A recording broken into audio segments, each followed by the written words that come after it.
जिसमें अमृत ज्ञान है, मानक भगत वैराग। गुरु ग्रंथ साहिब उदल बंदों कर अनुराग। श्री गुरु शब्द कमाए जिन जीते पंच विकार। तिन संतन को बंदना सिर चरणन पर तार। मुँह उचरै शास्त्र खाट पिंग गिरन चढ़ जाए। अंध लखै बदरो सुनै जो काल कृपा कुराई। हाँ बुद्ध प्रभु तुझ हमारी, वर्ण सकै महिमा जो तिहारी। हम ना सकत कर सिफत तुम्हारी, आप ले हो तुम कथा सुधाई। सो कहो टल गुरु सेवियै, अहनिस सहज सुभाए। दर्शन परसे गुरु के, जन्म मरण दुख जाए। दर्शन परसे गुरु के, जन्म मरण दुख जाए। हाँ जी। सतनाम वाहिगुरु जी दोहरा। महिमा बरणी अल्प में कह न जाए। मत मंद ऊंच अगाध अकथ है, जो जप जी सुख कंद। महिमा बरणी अलप में। वाहिगुरु जी का खालसा, वाहिगुरु जी की फतेह। परम सत्कारयोग गुरु साहिब जी दी साजी निवाजी गुरु स्वरूप गुरु खालसा सत्संग जीओ। और सरबत संगतां शामां दे वक्त गुरु नानक दे दरबार जिथे बार ब्रह्म हुआ सहाय। कथा कीर्तन सुखदाई। कथा कीर्तन का प्रवाह चल रहा है। नियत कीते हुए नियमां दे अनुसार चल रही स्थानक मर्यादा अनुसार हुणे हुण सतगुरां दी अमृतमय बाणी शाम दे वक्त दी समूह सिखां दा जो नितनेम दा एक हिस्सा है। जिमें अमृत वेले घटो घट जिहड़ियां 5 बाणियां ने जपजी साहिब जाप साहिब सवैये चौपई ते आनंद साहिब। शाम के वक्त रह रास है। सौन लगे कीर्तन सोला। ये सतगुरु महाराज साहब जी ने 7 बाणियां जड़ियां न दिन शाम के वक्त 5 अमृत वेले 2 शाम के वक्त। जो आरती का भी तरीका है, आरती का भी शब्द पढ़िया जाता है। बहुत सारे गुरसिखे का भी पाठ करते हैं। हुणे हुण 16 की बाणी का जाप होया ते अरदास होई, मुखवाक होया। उपरंत लड़ीवार कथा इतिहास की बहुत अजिहे थां ते है। बड़मुली कथा है, क्योंकि जपजी साहिब का महात्म गुरु नानक साहिब की रचना तो उचारण किया हुआ। भाई लहणा जी उस वेले सेवा दे सन। महाराज साहिब जी ने श्री मुख ते महिमा पुन पाखी अपनी रचना तो उचारण की। कोई किसी इतिहास की या किसी होर की गल नहीं है। गुरु नानक साहिब ने यह महिमा कही। उहदी कहा सी कि जो नर होया सिੱਖੀ अवलाखी, जिहदे मन दे विच इह ख्याल होवे कि मैं सिੱਖੀ निभाउणी, सिख बनने की इच्छा होवे, ते ਉਹਦੇ ਵਾਸਤੇ ਫਿਰ ਇਹ ਨਿਯਮ ਮਹਾਰਾਜ ਸਾਹਿਬ ਨੇ ਬੰਨ ਦਿੱਤੇ।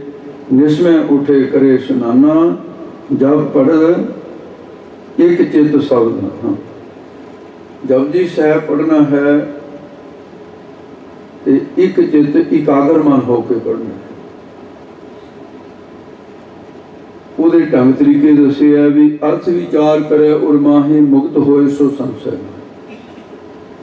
ਅਰਥਾਂ ਨੂੰ ਨਾਲ ਨਾਲ ਵਿਚਾਰਦੇ ਜਾਣਾ, ਮੁਕਤੀ ਵਿੱਚ ਕੋਈ ਸੰਸਾ ਨਹੀਂ ਹੋਏਗਾ। ਇਹਦੇ ਸਾਥ ਜੀ ਅਭਿਆਸੀਆਂ ਦੇ ਆਪਣੇ ਨਿੱਜ ਤਰੀਕੇ ਵੀ ਹੁੰਦੇ ਆ ਕੁਛ,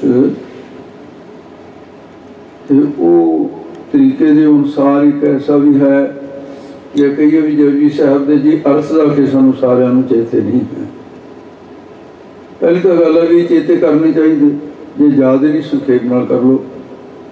ਇੱਕ ਇੱਕ ਅੱਖਰ ਦਾ ਉਹਨਾਂ ਅਰਥ ਚੇਤੇ ਕਰੋ ਵੀ ਮਹਾਰਾਜ ਕਹਿ ਕੀ ਰਹੇ ਸਨ। ਅਰਥਾਂ ਦੇ ਵਿੱਚ ਚਿੱਤ ਲੱਗੇਗਾ।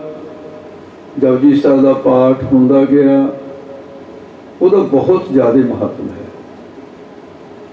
ਮੁਕਤੀ ਤੱਕ ਪਹੁੰਚਣ ਦੇ ਲਈ ਇਹ ਬੜਾ ਸਾਧਨ ਹੈ। ਪਰ ਇਹਦੇ ਨਾਲ ਨਾਲ ਇੱਕ ਹੋਰ ਵੀ ਤਾਂ ਸੌਖਾ ਤਰੀਕਾ ਹੈ ਜਿਹੜਾ ਹਰ ਇੱਕ ਕਰਨ ਦੇ ਕਿਸੇ ਨੂੰ ਦਿਖਤੇ ਨਹੀਂ ਹੈ।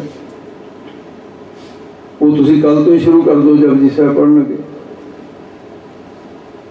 ਤੇ ਫਿਰ ਜਿਹੜੀ ਇਹ ਸ਼ਿਕਾਇਤ ਹੈ ਵੀ ਜੀ ਆਮ ਕਰਕੇ ਕਿਹਾ ਜਾਂਦਾ ਜੀ ਜਪਜੀ ਸਾਹਿਬ ਸ਼ੁਰੂ ਵੇਲੇ ਤਾਂ ਮਨ ਹਾਜ਼ਰ ਸੀ, ਉਦੋਂ ਬਾਅਦ ਪਤਾ ਨਹੀਂ ਲੱਗਿਆ ਵੀ ਜਪਜੀ ਸਾਹਿਬ ਦਾ ਪਾਠ ਵੀ ਹੋ ਗਿਆ ਤੇ ਉਦੋਂ ਹੀ ਪਤਾ ਲੱਗਿਆ ਜਦੋਂ ਸ਼ਲੋਕ ਤੇ ਪਹੁੰਚ ਕੇ ਵਿਚਾਲੇ ਵਿਚਾਲੇ ਮਨ ਪਤਾ ਨਹੀਂ ਕਿੱਥੇ ਕਿੱਥੇ ਫਿਰਿਆ।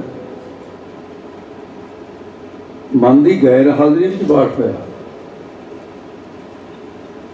ਤੋ ਇਸ ਕਰਕੇ ਹੁਣ ਜਿਹੜੀ ਦੌੜਨ ਵਾਲੀ ਸ਼ਕਤੀ ਹੈ ਉਹਨੂੰ ਮਨ ਕਹਿੰਦੇ ਨੇ। ਮਨ ਹੋਰ ਕੇ ਸੰਕਲਪੋ ਵਿਕਲਪੋ ਹੀ ਮਨਾ। ਵਿਦਾਂਤ ਵਿੱਚ ਕਿਹਾ ਵੀ ਜਿਹੜਾ ਸੰਕਲਪ ਔਰ ਵਿਕਲਪ ਉਠਾਉਂਦਾ ਉਸੇ ਨੂੰ ਮਨ ਕਹਿੰਦੇ। ਅਸਲ ਦੇ ਵਿੱਚ ਇਹ ਅੰਤਸ਼ਕਰਨ ਦੀ ਬਿਰਤੀ ਹੈ। ਜੇ ਇਹਨੂੰ ਥੋੜਾ ਜਿਹਾ ਹੋਰ ਗਹਿਰੇ ਸੋਚੋ ਨਾ, ਅੰਤਸ਼ਕਰਨ ਦੀਆਂ ਚਾਰ ਬਿਰਤੀਆਂ ਨਾ, ਚਾਰਾਂ ਦੇ ਚਾਰ ਨਾਮ ਨੇ ਤੇ ਉਹਦੇ ਚ ਅੰਤਸ਼ਕਰਨ ਦੀ ਬਿਰਤੀ ਜਦੋਂ ਕਲਪਨਾ ਰੂਪ ਹੁੰਦੀ ਹੈ ਉਦੋਂ ਅੰਤਸ਼ਕਰਨ ਦੀ ਬਿਰਤੀ ਨੂੰ ਮਨ ਕਿਹਾ ਜਾਂਦਾ। ਜਦੋਂ ਅੰਤਸ਼ਕਰਨ ਦੀ ਬਿਰਤੀ ਜਿਹੜੀ ਹੈ ਚਿੰਤਾਤੁਰ ਹੋ ਜਾਂਦੀ ਹੈ ਉਦੋਂ ਉਹਨੂੰ ਚਿਤਵਣੀ ਕਰਮ ਕਰਕੇ ਚਿੱਤ ਕਿਹਾ ਜਾਂਦਾ। ਜਦੋਂ ਅੰਤਸ਼ਕਰਨ ਦੀ ਬਿਰਤੀ ਨਿਰਣਾਇਕ ਹੁੰਦੀ ਹੈ, ਜਾਣੀ ਕਿਸੇ ਗੱਲ ਦਾ ਨਿਰਣਾ ਕਰਦੀ ਹੈ, ਉਸ ਵੇਲੇ ਇਹਨੂੰ ਬੁੱਧ ਕਿਹਾ ਜਾਂਦਾ, ਕਿਉਂਕਿ ਨਿਰਣਾ ਬੁੱਧ ਨੇ ਕਰਨਾ। ਇਹ ਵੀ ਬਿਰਤੀ ਅੰਤਸ਼ਕਰਨ। ਜਦੋਂ ਅੰਤਸ਼ਕਰਨ ਦੀ ਬਿਰਤੀ ਮੈਂ ਔਰ ਮੇਰੀ ਦਾ ਸਮਿਲਿਤ ਭਾਵ ਜਿਹੀ ਪ੍ਰਗਟ ਹੋ ਜਾਏ ਉਹਨੂੰ ਹਉਮੈ ਕਹਿੰਦੇ ਨੇ, ਹੰਗਤਾ ਕਹਿੰਦੇ। ਇਹਨੂੰ ਚਤੁਸ਼ਟਾ ਅੰਤःਕਰਨ ਕਹਿੰਦੇ ਆ ਵਿਦਵਾਨ। ਮਨ ਬੁੱਧ ਚਿਤ ਹੰਕਾਰ। ਜਿਵੇਂ ਮੰਜਾ ਚੌਂ ਪਾਵਿਆਂ ਦੇ ਅੰਤਸ਼ਕਰਨ ਚਾਰ ਬਿਰਤੀਆਂ ਦੇ, ਸੋ ਇਹਦੇ ਇੱਕ ਹਿੱਸੇ ਨੂੰ ਮਨ ਕਿਹਾ। ਇਹਨੂੰ ਹਾਜ਼ਰ ਰੱਖਣ ਦਾ ਸੌਖੇ ਤੋਂ ਸੌਖਾ ਤਰੀਕਾ ਹੈ ਵੀ ਜਿਸ ਵੇਲੇ ਜਪਜੀ ਸਾਹਿਬ ਦਾ ਪਾਠ ਆਰੰਭ ਕਰ ਲਿਆ, ਮੂਲ ਮੰਤਰ ਸੰਪੂਰਨ ਹੋ ਗਿਆ, ਨਾਨਕ ਹੋਸੀ ਵੀ ਸੱਚ ਕਹਿ ਦਿੱਤਾ, ਉਸੇ ਵੇਲੇ ਸਿਮਰਤੀ ਚ ਲਿਆਓ ਵੀ ਅੱਗੇ ਪੌੜੀ ਕਿੰਨਵੀਂ ਸ਼ੁਰੂ ਹੋਈ ਹੈ। ਤੇ ਉਸ ਤਰ੍ਹਾਂ ਗਿਣਤੀ 38 ਪੌੜੀਆਂ ਨਾ, ਮੂਲ ਮੰਤਰ ਨੂੰ ਛੱਡ ਲਓ, ਚਲੋ 37 ਦੇ ਵਿੱਚ ਜਿਵੇਂ ਗਿਣਤੀ 'ਚ ਰੱਖਿਆ ਹੋਇਆ। ਮੂਲ ਮੰਤਰ ਤੇ ਸ਼ਲੋਕ ਜਿਹੜੇ ਨਾ ਇਹ 38 ਤੋਂ ਬਾਹਰ ਰੱਖੇ ਹੋਏ ਨੇ ਗਿਣਤੀ, ਜਿਹੜੇ ਅੰਕ ਲੱਗੇ ਹੋਏ। ਇਹਨਾਂ ਦੋਨਾਂ ਸ਼ਬਦਾਂ ਦੇ ਨਾਲ 40 ਸ਼ਬਦ ਹੋ ਜਾਂਦੇ। ਇੱਕ ਤਾਂ ਜਪਜੀ ਸਾਹਿਬ ਦੇ ਜਿਹੜੀ ਪੁਰਾਣੀ ਬੜੀ ਰਵਾਇਤ ਚੱਲੀ ਆ ਰਹੀ ਹੈ, ਹੁਣ ਤਾਂ ਹਟ ਉੱਠ ਕੇ ਲੋਕ ਅੱਗੇ ਅਸਲ 'ਚ ਬੜਾ ਸਿੱਧਾ ਸਦਾਪਣ ਜ਼ਿਆਦਾ ਸੀ, ਗੁਰਸਿੱਖ ਬੜੀ ਜਲਦੀ ਗੁੰਮਰਾਹ ਹੋ ਜਾਂਦੇ। ਹੁਣ ਤਾਂ ਵਿਦਿਆ ਨੇ ਥੋੜਾ ਜਿਹਾ ਪਸਾਰਾ ਕੀਤਾ, ਪਰ ਅਜੇ ਵੀ ਗੁੰਮਰਾਹ ਹੋ ਜਾਂਦੇ। ਇੱਕ ਪ੍ਰਚਾਰ ਚੱਲ ਪਿਆ, ਇਹ ਕਰਿਆ ਉਹਨਾਂ ਲੋਕਾਂ ਨੇ ਤੇ ਤੇ ਜਿਨ੍ਹਾਂ ਨੇ ਜਦੋਂ ਆਵਾਜ਼ ਇਹ ਸੁਣੀ ਗੁਰੂ ਨਾਨਕ ਦੇ ਘਰ ਦੀ ਵੀ ਪਾਂਡੇ ਤੁਮਰੀ ਗਾਇਤਰੀ ਲੋਧੇ ਕਾ ਖੇਤ ਖਾਤੀ ਲੇਕਰ ਠੇਂਗਾ ਤੰਗੜੀ ਟੰਗੜੀ ਤੋੜੀ ਲਾਂਘਤ ਲਾਂਘਤ ਜਾਤੀ। ਜਦੋਂ ਗੁਰਸਿੱਖੀ ਦੇ ਅਰਥ ਕਰਦੇ ਆ ਨਾ ਵੀ ਇਹ ਗਾਇਤਰੀ ਦਾ ਜਿਹੜਾ ਮੰਤਰ ਹੈ ਤੇ ਉਹਦੀ ਸ਼ਕਤੀਹੀਣ ਕਰ ਦਿੱਤਾ, ਵੀ ਅੱਗੇ ਇਹ ਲੋਧਾ ਕੌਣ ਸੀ? ਵਸਿਸ਼ਠ ਮੁਨੀ ਦੇ 100 ਪੁੱਤਰ ਮਾਰ ਕੇ ਉਹਨਾਂ ਦੀ ਹੱਤਿਆ ਦਾ ਪਾਪ ਜਿਹੜਾ ਸੀ ਉਹ ਲਾ ਦਿੱਤਾ ਸੀ ਵਿਸ਼ਵਾਮਿਤਰ ਨੇ। 100 ਪੁੱਤਰ ਮਾਰ ਕੇ 100 ਪੁੱਤਰ ਦੀ ਹੱਤਿਆ ਗਾਇਤਰੀ ਮੰਤਰ ਪੜ੍ਹ ਕੇ ਲਾ ਦਿੱਤੀ। ਫਿਰ ਇਹ ਵਸਿਸ਼ਠ ਜੀ ਨੇ ਉਹਨੂੰ ਸ਼ਕਤੀਹੀਣ ਕੀਤਾ। ਇਹ ਕਹਾਣੀ ਹੈ ਪੁਰਾਣ। ਤੇ ਇਹਦੇ ਨਾਲ ਹੀ ਇੱਕ ਗੱਲ ਚੱਲ ਪਈ, ਕਹਿੰਦੇ ਜੀ ਜਪਜੀ ਸਾਹਿਬ ਜਿਹੜਾ ਹੈ ਇਹ ਵੀ ਸ਼ਕਤੀ ਇਸ ਤਰ੍ਹਾਂ ਦੀ ਰੱਖਦਾ ਹੈ ਵੀ ਮਰੇ ਨੂੰ ਸਿੱਖਾਂ ਨੇ ਜਿਉਂਦਾ ਕਰ ਦਿੱਤਾ ਸੀ ਜਪਜੀ ਸਾਹਿਬ ਪੜ੍ਹ ਕੇ। ਐਡੀ ਬੜੀ ਸ਼ਕਤੀ। ਅਖੇ ਜੀ ਫਿਰ ਮਹਾਰਾਜ ਨੇ ਕਿਹਾ ਵੀ ਇਹ ਮਰਿਆਂ ਨੂੰ ਜਿਉਂਦੇ ਨਾ ਕਰਨ ਲੱਗ ਜਾਣ। ਫਿਰ ਇਹਦੇ ਚੋਂ ਫਿਰ ਜੀ 2 ਪੌੜੀਆਂ ਕੱਢ ਦਿੱਤੀਆਂ। ਉਹ ਕਈ ਵਾਰ ਉਹਨਾਂ ਦੇ ਅਣਜਾਣਪਣੇ ਤੇ ਹਾਸਾ ਵੀ ਆਉਂਦਾ ਤੇ ਕਈ ਵਾਰੀ ਇਹ ਦੁੱਖ ਵੀ ਦੂਸਰੇ ਘਰ ਦੇ ਲੋਕ ਜਿਹੜੇ ਸਿੱਖ ਵੀ ਨਹੀਂ ਹੈ ਉਹ ਸਾਨੂੰ ਇਹ ਦੱਸਣ ਵੀ ਤੁਹਾਨੂੰ ਨਹੀਂ ਪਤਾ ਸਿੱਖੋ, ਸਾਨੂੰ ਪਤਾ ਹੈ ਉਹ ਜਿਹੜੀਆਂ ਪੌੜੀਆਂ ਕੱਢੀਆਂ ਸੀ ਕਿਤੇ। ਇਹ ਇਸ ਤਰ੍ਹਾਂ ਦੀ ਆਵਾਜ਼ ਦਿੱਤੀ ਗਈਆਂ ਨੇ ਵੀ ਹੈ ਉਹ ਵਿੱਚ ਜੀ, ਪਰ ਸਾਨੂੰ ਪਤਾ ਵੀ ਉਹ ਕਿੱਥੇ। ਇਸ ਕਰਕੇ ਹਰ ਗੁਰਸਿੱਖ ਨੂੰ ਜਪਜੀ ਸਾਹਿਬ ਬਾਰੇ ਇੰਨਾ ਕੁ ਗਿਆਨ ਹੋਣਾ ਚਾਹੀਦਾ। ਉਹ ਜਿਹੜੀਆਂ ਕਹਿੰਦੇ ਵੀ ਪੌੜੀਆਂ ਜਿਹੜੀਆਂ ਕੱਢ ਦਿੱਤੀਆਂ, ਅਸਲ ਦੇ ਵਿੱਚ 38 ਪੌੜੀਆਂ ਸੋਚਿਆ ਸੋਚਣਾ ਹੋਵੀ ਤੋਂ ਸ਼ੁਰੂ ਹੋ ਕੇ ਜਦ ਪਹਾੜਾ ਧੀਰਜ ਸੁਨਿਆਰ ਦੇ ਅਖੀਰ ਵਿੱਚ ਜਾ ਕੇ ਅੰਕ 38 ਆ ਜਾਂਦਾ। ਤੇ 38 ਦੇ ਵਿੱਚ ਇੱਕ ਮੂਲ ਮੰਤਰ ਜਿਹੜਾ ਮੂਹਰੇ ਹੈ ਉਹ ਗਿਣਤੀ 'ਚ ਨਹੀਂ ਹੈ, 39 ਹੋ ਗਿਆ। ਜਿਹੜਾ ਸ਼ਲੋਕ ਹੈ, ਸ਼ਲੋਕ ਜਪਜੀ ਸਾਹਿਬ ਦੇ ਵਿੱਚ ਹੋ ਗਏ 40 ਹੋ ਗਏ। ਦੱਸੋ ਕਿਹੜੀ ਪੌੜੀ ਕੱਢੀ ਗਈ? ਗਿਣਤੀ ਪੂਰੀ ਹੈ 40। ਅਸਲ ਜੀ ਸੰਪੂਰਨਤਾ ਦਾ ਵਾਚਕ ਹੈ ਜਿਹੜਾ 40 ਹੈ ਨਾ। 40 ਸ਼ੇਰ ਦਾ ਮਨ ਪੂਰਾ ਹੋ ਜਾਂਦਾ ਸੀ। ਆਨੰਦ ਸਾਹਿਬ ਦੀਆਂ ਪੌੜੀਆਂ ਉਹ ਵੀ 40। तो इस प्रकार है ये महाराज साहब सच्चे पातशाह ने जो जपजी साहब बख्शिया भी जदों असी 38 पौड़ियां की गिनती शुरू करनी है, सोचा सोचना होवे साडे मन दे अंदर ये जदे ख्याल आ जाए भी पौड़ी ये पहली चल पई, मूल मंत्र तो बाद दूसरी जिहड़ी है ना एक अंकां दे हिसाब से पहली पौड़ी है, मूल मंत्र बखरा हो गया। फिर जदों पौड़ी समाप्त हुई, जिवें स्टेशन ते वो भाई नहीं बैठा जिहड़ा एक कांटा बदलदा भी गड्डी इधरली तो इधरली ते आ जाए, वो अगली पौड़ी में फिर चेते करो भी हुण दूजी पौड़ी शुरू हो गई। हुक्मी होवन आकार हुक्म न कहया जाए। जदों ये समाप्त हो गई तीसरी पौड़ी शुरू होगी गावे को तान। फिर चौथी पौड़ी शुरू होगी साचा साहब साजनाए। पंजवीं पौड़ी शुरू होगी थापिया न जाए कीता ना। ये मन नाल दी नाल गिनती करता जाए भी मैं किन्नीवीं पौड़ी पढ़ रहा। ईमानदारी नाल देखो अंदर भी की आपां नूं पता लगदा भी किहड़ी पौड़ी पढ़दे हैं। जे जपजी साहब पढ़दे पढ़दे नूं कोई आवाज़ दे भी सिखा रुकी मर जा भी इत्थे ही दसी करें किहड़ी पौड़ी पढ़ना है, तो होगा कि ये तो मैनूं पता नहीं किहड़ी पौड़ी पढ़नी। मन नूं हाज़र रखण दा ये भी एक सफल तरीका है कि मन नूं उस गिनती दे विच ला के रखना किहड़ी पौड़ी, तां कि कम से कम इस बहाने वो जपजी साहब दे नाल जुड़िया करे ते अर्थां दे नाल जुड़ गया। फिर तो हरेक अखर नाल जुड़ूगा। पहला गिनती दे नाल जोड़ लो, फिर अर्थ दे नाल जोड़ लो। मारे कहते अर्थ विचार करे और माही मुक्त होए सो संशय नहीं। ये गुरु नानक साहब के बचन। इस तो अगे भाई साहब जी ने जो भाई राम कौर जी ने अपने कोलों कुछ बचन सास जी कहे सन। गुर प्रताप सूरज ग्रंथ के अंदर वो 10वें पातशाह के जीवन में आउणगे जपजी साहब के मतलब।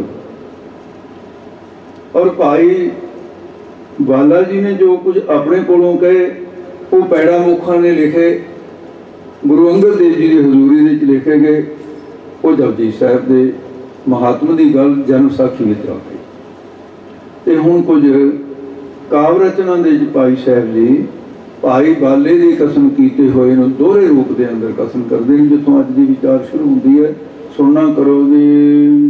दोहरा महिमा बरणी अल्प मैं अल्प ना अद्धी अद्धी तो फिर हो गया नहीं सौखा रहूगा थोड़ी भी मैनू भी अद्धी को पढ़ दे।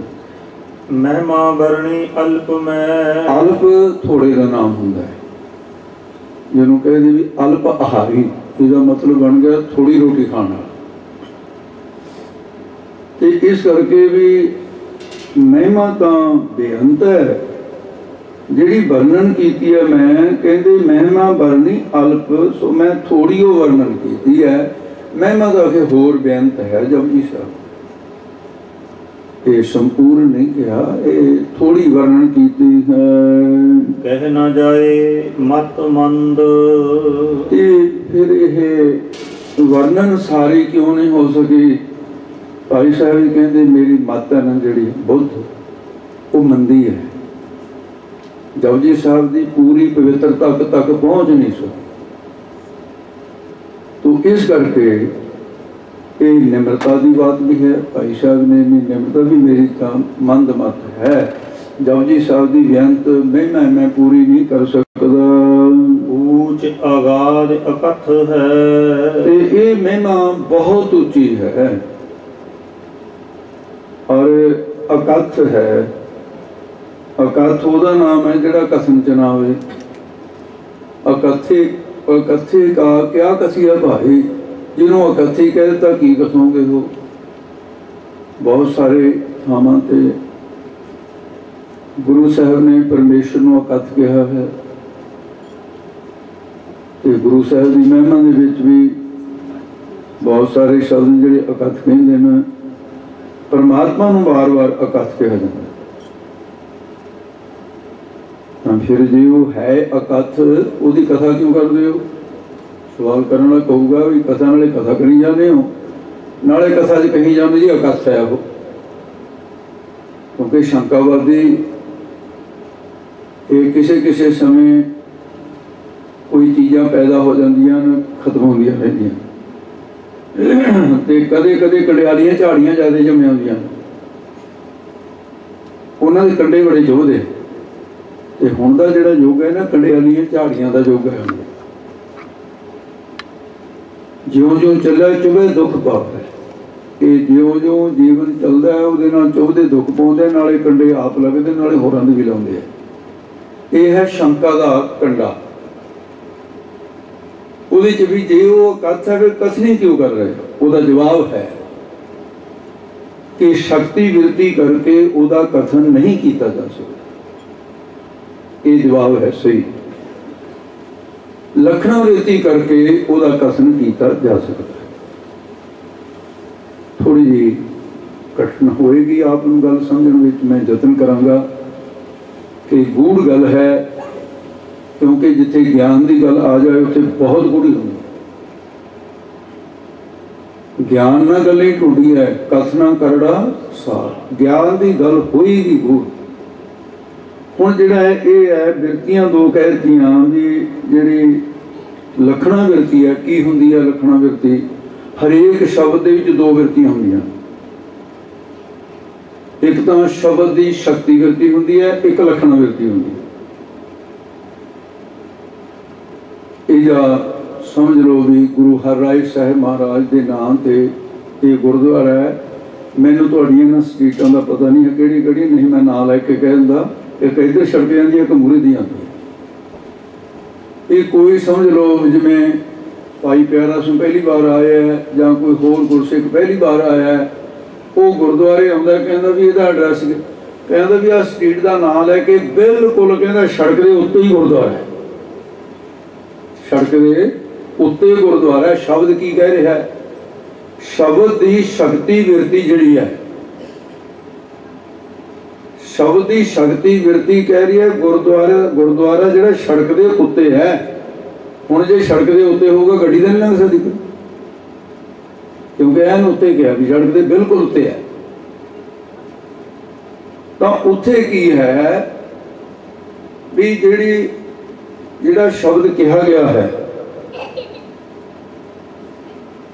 ਤੇ ਬਾਚ ਅਰਥ ਦਾ ਸੰਪੂਰਨ ਤਿਆਗ, ਇਹ ਸਮਝਣ ਵਾਲੀ ਗੱਲ ਹੈ ਥੋੜੀ ਜਿਹੀ।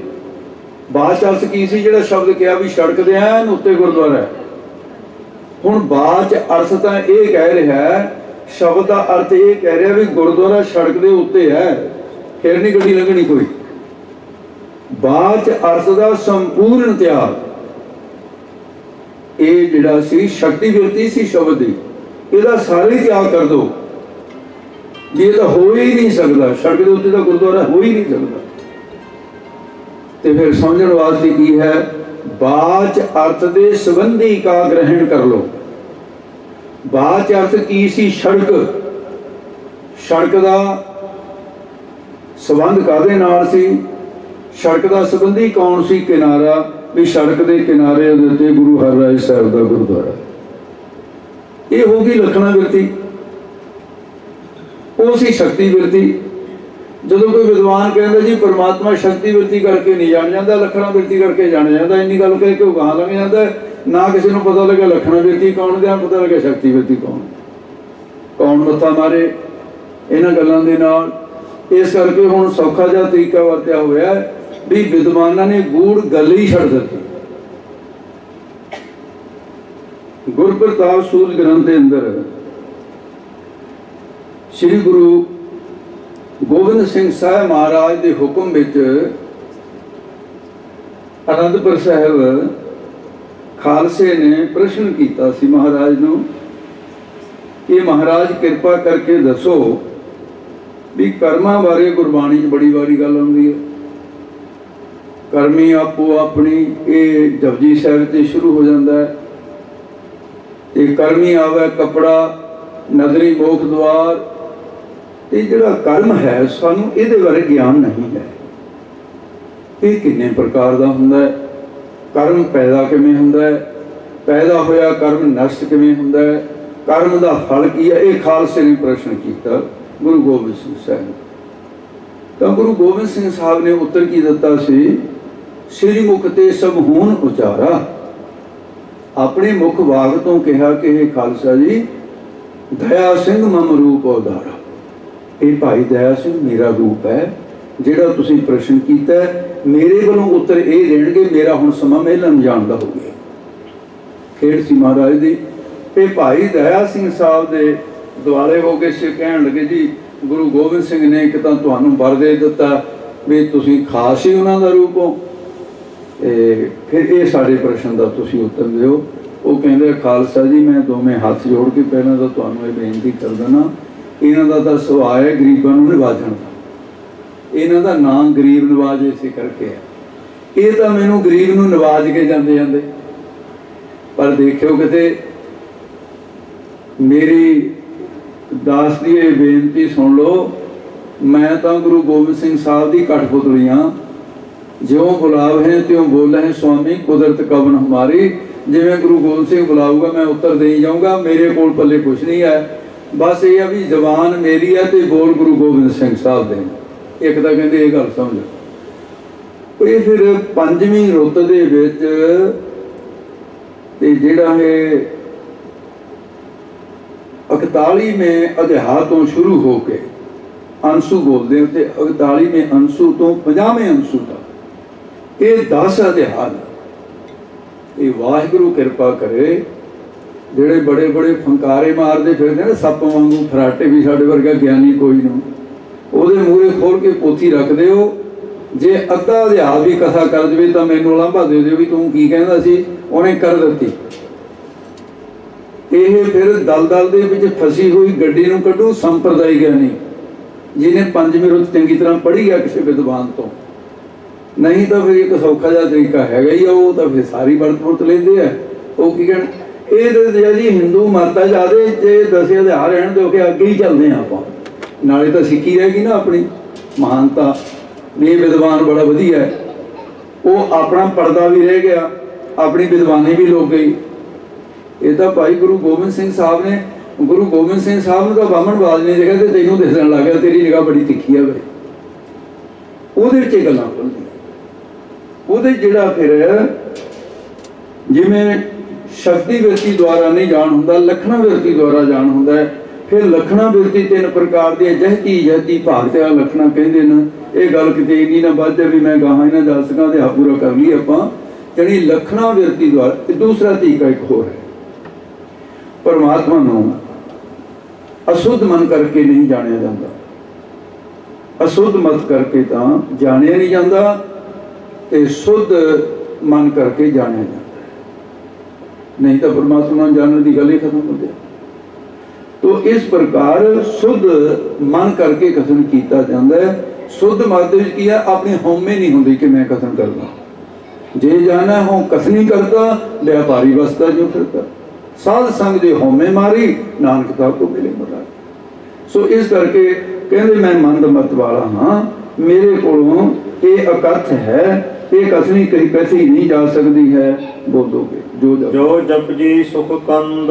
जेड़ा जपजी साहब सुखां दा ये बदली है, जिवें बदल तो मीह पैंदा ना, सुख कंद है।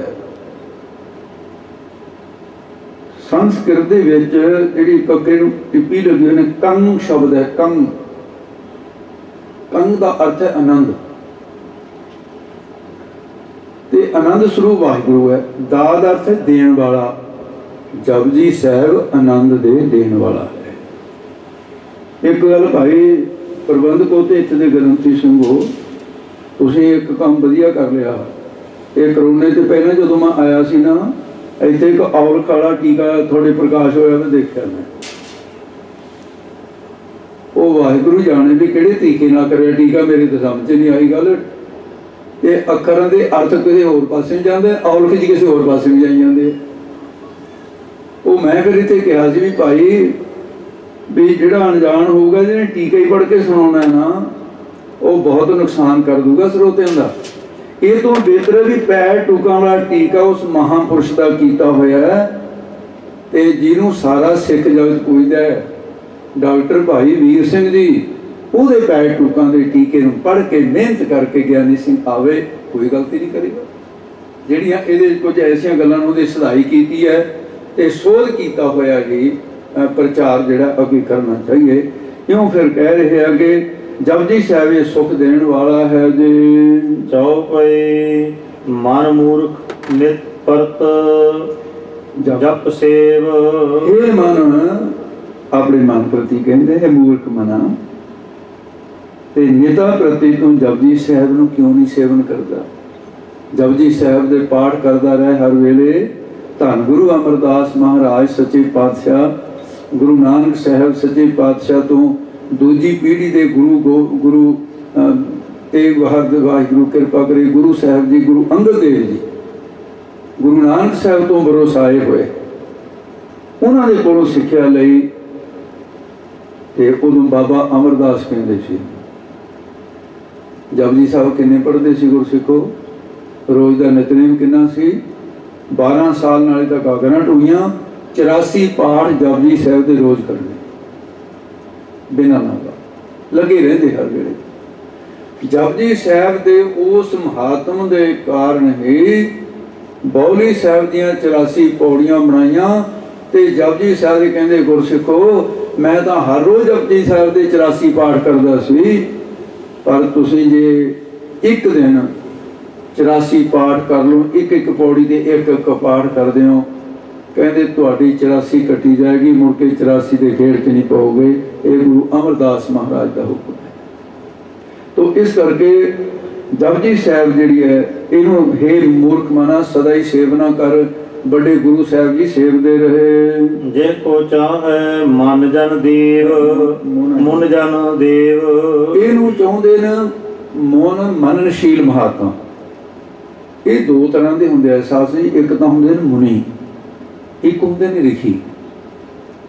ਜਿਹੜੇ ਤਾਂ ਮੁਨੀ ਹੁੰਦੇ ਨੇ ਉਹ ਨਾਲੇ ਬਸਤੀ 'ਚ ਵੀ ਆ ਸਕਦੇ ਹੈ ਤੇ ਨਾਲੇ ਜੰਗਲ 'ਚ ਵੀ ਰਹਿੰਦੇ ਆ। ਉਪਦੇਸ਼ ਦੇਣ ਵਾਸਤੇ ਬਸਤੀਆਂ 'ਚ ਆ ਵੜਦੇ ਆ ਕਿਉਂਕਿ ਮੁਨੀ ਹੈ। ਜਿਹੜਾ ਰਿਖੀ ਹੈ ਉਹ ਬਸਤੀ 'ਚ ਨਹੀਂ ਵੜ ਸਕਦਾ, ਇਹਨਾਂ ਦਾ ਵਿਧਾਨ ਹੈ। ਤੇ ਇਸ ਕਰਕੇ ਜਪਜੀ ਸਾਹਿਬ ਨੂੰ ਤਾਂ ਜਿਹੜੇ ਮੁਨੀ ਜਨ ਹੈ, ਮਨਨਸ਼ੀਲ ਮਹਾਤਮਾ, ਉਹ ਜਨ ਉਹਨਾਂ ਦੇ ਸੇਵਕ ਅਤੇ ਇਹ ਤੋਂ ਇਲਾਵਾ कले यही नहीं, ये देवते जिहड़े देवते भी जपजी साहब के बारे ऐसा उन्होंने संकल्प है। कित विद होवे मानुख देही, वो चाहते है कि जपजी साहब का पाठ मनुख देही दे विच निजम है। असीं देव देही च बैठे हाँ। वो कहते हे परमात्मा किते सानू मनुख देही दे ते असीं गुरु नानक दे सिख बणीए ते जपजी साहब दे पाठ करके असीं जम्मण मरण तो रहत हो जाइए। इस देही को सिमरन देव सो देही भज हर की से। हाँ जी, श्री नानक सिੱਖੀ मगले, असीं गुरु नानक दी सिੱਖੀ दा मग नाम रस्ते दा है। ये रास्ता असीं प्राप्त कर लईए, सिख बन जाइए गुरु नानक दे।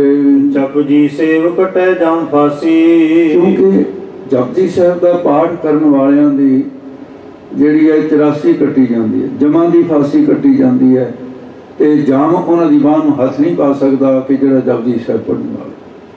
चित्रगुप्त जो लिखते लेखा भक्त जनों को दृष्ट ना पेखा, वो दृष्टि भी नहीं होता है। बोर मिले पदवी अविनाशी, बोर मुड़ के फिर पदवी नाश तो रहत परमात्मा का स्वरूप बन जाते हैं। ये जपजी साहब के महात्मा की बात है। अस संजोग चाहत है सोई, ये संजोग चाहते हैं सानू मनुख शरीर मिल जाए।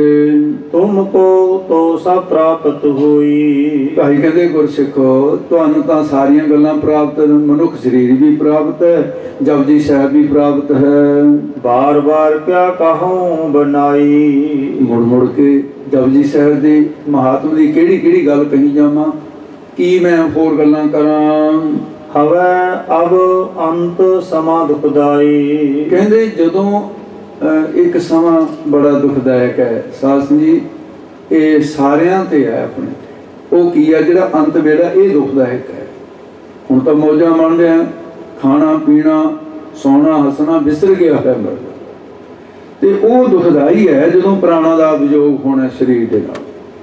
जदों वो समा आएगा जिथे किसी ने सहायता नहीं करनी, बेशिन पछतावे मल हाथा, उते हाथां नूं मल मल के जी पछताऊगा भी ओहो जिहड़े परिवार वास्ते मैं सारी जिंदगी बर्बाद कर ली, मेरे नाल हुण किसी ने नहीं जाना। जे मैनूं पता हुंदा भी जपजी साहब ने मेरे नाल जाना है, मैं सारी उम्र पढ़दा रहिंदा। हम क्यों खोयो जन्म अकाथा, फिर पछताउंदा है मैं एवें बेअर्थी अपना मनुखा शरीर खोलिया है। नर तन दुर्लभ एक एह पायो, मनुख शरीर ये दुर्लभ है, 84 लाख जोन दे विच प्राप्त होया। उन सतगुर सिख बेख बनायो, फिर सतगुरु महाराज की सिक्खी का लिबास जिहड़ा महाराज ने ये दिता, मानस दे बहर नहीं पावे, कछु अपाव मुक्त का कर रे, मुक्ति का जतन करना चाहिए। तीजो कलयुग को है काला, कहते देखो एक तो सतगुरु की सिक्खी, एक मनुखा शरीर, तीसरा कलयुग का होवे समा। अब कलु आयो रे एक ना भोगो भोगो, आन रुत नाही मत भरम भूलो भूलो। ये रुत है हुण थोड़ी सेवा मैं होए दियाला, थोड़ी सेवा दे विच परमात्मा दयालु हो जाता है। ऐस समय ते जो चुक जाए, जिहड़ा भाई मनुखा शरीर दे ऐस समय तो चुक जाएगा, जड़ी भुल जाएगा। चुक ते भुल दा थोड़ा थोड़ा अंतर एहसास नहीं। भुल तां ओह हुंदी है भी जिहड़ा बंदा जिहड़ा ना कोई काम करना नहीं सी चाहुंदा लेकिन हो गया, उहनूं कहंदे ने भुल। एक जिहड़ा काम करना चाहुंदा सी वो सिरे ना चढ़िया, कहंदा भी सिरे ते आके चुक गया, कहंदा वो चुक ते भुल दा थोड़ा जिहा अंतर है ग्रंथां विच। ते इस प्रकार कहंदे जिहड़ा इथों चुक जाए, इस पौड़ी ते जो न चुके उत्थे भी ऐसे कहा, सो आए जाए दुख पाएगा। हाँ जी, चढ़ कर मेर रसा तल पाई, है जिवें समेर पर्वत सारियां तो उच्चा उत्थे चढ़ के ना कोई बेवाई हेठां डिग पे पताल नूं, ते इउं है फिर ये मनुखा शरीर तो बाद फिर मुड़ के टेढ़ियां दूजियां जोना हन। जपजी कंठ निता प्रत रटे, ते जपजी साहब कंठ करे ते फिर निता प्रति जपजी साहब पढ़दा रहे। जन्म जन्म के कलमल कटे, जन्मा जन्मांतरां दे कलवलाहट पाउण वाले जिहड़े काम क्रोध आदि जां विकार जां पाप ने सब कटे जांदे ने। सने सने मन निर्मल होए, हां हौली हौली जपजी साहब पढ़न वाले दा मन शुद्ध हो जांदा है। गत पावे पाबंधन खोए, ਤੇ ਮੁਕਤੀ ਪ੍ਰਾਪਤ ਹੋ ਜਾਂਦੀ ਹੈ ਤੇ ਬੰਧਨ ਹੰਗਤਾ ਮਮਤਾ ਦੇ ਟੁੱਟ ਜਾਂਦੇ ਹਨ। ਸ਼ਬਦ ਅਭਿਆਸ ਕੀਓ ਨਰ ਜਾਹੀ। ਹੁਣ ਸਮਾਪਤੀ ਕਰ ਦੋ, ਦੋ ਗੱਲਾਂ ਕਹਿ ਦਿੱਤੀਆਂ। ਇੱਕ ਤਾਂ ਗੁਰਬਾਣੀ ਪੜ੍ਹਨ ਵਾਲਾ, ਗੁਰਬਾਣੀ ਦਾ ਅਭਿਆਸ ਕਰਨ ਵਾਲਾ। ਦੂਸਰਾ ਫਿਰ ਜਿਹੜਾ ਗੁਰਬਾਣੀ ਦੇ ਅਭਿਆਸ ਦੇ ਨਾਲ ਰਹਿਓ ਨਾ ਕਰਨੋ ਕਿਰਤ ਕਛ ਤਾਹੀ। ਜਿਹੜਾ ਗੁਰਮੰਤਰ ਦਾ ਵੀ ਜਾਪ ਕਰਦਾ ਹੈ, ਕਦੇ ਗੁਰਬਾਣੀ ਪੜ੍ਹਦਾ ਹੈ, ਉਹਦੇ ਵਾਸਤੇ ਕੋਈ ਵੀ ਕਰਤਵ ਹੋਰ ਕਰਨਾ ਬਾਕੀ ਨਹੀਂ ਰਿਹਾ। ਜਪਜੀ ਸਾਹਿਬ ਦੇ ਐਸੇ ਮਹਾਤਮ ਦੇ ਵਿੱਚ ਤੇ ਕੱਲ ਨੂੰ ਅੱਗੇ ਅਧਿਆਸ ਸ਼ੁਰੂ ਹੋਊਗਾ। ਸਿੱਖਾਂ ਪ੍ਰਤੀ ਮਹਾਰਾਜ ਸਾਹਿਬ ਜੀ ਨੇ ਉਪਦੇਸ਼ ਦੇਣਾ ਹੈ। ਪਹਿਲਾ ਮੰਗਲ ਹੋਏਗਾ, ਉਸ ਤੋਂ ਬਾਅਦ ਸਾਸੀ ਅੱਗੇ ਅਧਿਆਸ ਸ਼ੁਰੂ ਹੋਏਗਾ। ਰਾਗੀ ਸਿੰਘ ਸਾਹਿਬਾਨ ਆ ਗਏ ਹੈ, ਆਪਾਂ ਇਹਨਾਂ ਦੇ ਕੋਲੋਂ ਲਾਭ ਪ੍ਰਾਪਤ ਕਰੀਏ। ਦਾਸ ਨੂੰ ਆਗਿਆ ਬਖਸ਼ੋ, ਕਿਉਂਕਿ ਜਾ ਕੇ ਉੱਥੇ ਨਾਨਕਸਰ ਕਥਾ ਆਰੰਭ ਕਰਨੀ ਹੁੰਦੀ ਹੈ ਤੇ ਉਹਨਾਂ ਨੂੰ ਚਾਹੇ ਸਮੈਥ ਗੁਰਦੁਆਰੇ ਕਥਾ ਹੋਵੇ ਜਾਂ ਇੱਥੇ ਹੋਵੇ, ਇਹਦੇ ਨਾਲ ਫਿਰ ਨਾਨਕਸਰ ਦੇ 2 ਹਫ਼ਤੇ ਮਹਾਂਪੁਰਖਾਂ ਦੀਆਂ ਬਰਸੀਆਂ ਦੇ ਸੰਤ ਬਾਬਾ ਆਨੰਦ ਸਿੰਘ ਜੀ ਕਲੇਰਾਂ ਵਾਲੇ, ਸੰਤ ਬਾਬਾ ਈਸ਼ਰ ਸਿੰਘ ਜੀ ਰਾੜਾ ਸਾਹਿਬ ਵਾਲੇ, ਔਰ ਇਹ ਫਿਰ ਸੰਤ ਕਰਤਾਰ ਸਿੰਘ ਜੀ, ਇਹ ਮਹਾਂਪੁਰਸ਼ਾਂ ਦੀ ਯਾਦ ਵਿੱਚ ਉੱਥੇ ਸਾਧ ਸੰਗਤ ਇਹ ਸਮਾਗਮ 2 ਹਫ਼ਤੇ ਸ਼ਾਮ ਦੇ ਦੀਵਾਨ ਸਜਦੇ ਹੈ। ਦਾਸ ਨੇ ਸਮੇਂ ਸਿਰ ਜਾਣਾ ਹੁੰਦਾ, ਤੁਰੰਤ ਚੁੱਕਾਂ ਦੀ ਕਿਵੇਂ ਕਰਨ ਜੀ। ਆਓ ਇੱਥੇ ਸਮਾਪਤੀ। ਸਨੈ ਸਨੈ ਮੜ ਨਿਰਮਲ ਹੋਏ, ਗਤ ਪਾਵੈ ਭਵ ਬੰਧਨ ਖੋਏ। ਸ਼ਬਦ ਅਭਿਆਸ ਕੀਓ ਨਰ ਜਾਹੀ, ਰਹਿਓ ਨ ਕਰਨੋ ਕਿਰਤ ਸੋ ਕਛ ਤਾਹੀ। ਹੇ ਗੋਬਿੰਦ ਹੇ ਗੋਪਾਲ ਹੇ ਦਇਆਲ ਲਾਲ, ਪ੍ਰਾਣਨਾਥ ਅਨਾਥ ਸਖੀ ਦੀਨ ਦਰਦ ਨਿਵਾਰ। ਕੀ ਸਮਰੱਥ ਅਗਮ ਪੂਰਨ ਮੋਹਿ ਮਾਇਆ ਧਾਰ। ਅੰਧਕੂਪ ਮਹਾਪਿਆਨ ਨਾਨਕ ਪਾਏ। ਆਏ ਪ੍ਰਭ ਸਰਨਾਗਤੀ ਕਿਰਪਾ ਨਿਧ ਦਿਆਲ। ਏਕ ਅੱਖਰ ਹਰ ਮਨ ਵਸ ਨਾਨਕ ਹੋਤ ਨਿਹਾਲ। ਵਾਹਿਗੁਰੂ ਨਾਮ ਜਹਾਜ ਹੈ ਚੜੇ ਸੋ ਤਰੇ ਪਾਰ। ਜੋ ਸਰਦਾ ਕਰ ਸੇਵ ਦੇ ਪਾਰ ਉਤਾਰਨ ਹਾਰ। ਜੋ ਸਰਦਾ ਕਰ ਸੇਵ ਦੇ ਪਾਰ ਉਤਾਰਨ ਹਾਰ। ਵਾਹਿਗੁਰੂ ਜੀ ਕਾ ਖਾਲਸਾ, ਵਾਹਿਗੁਰੂ ਜੀ ਕੀ ਫਤਿਹ।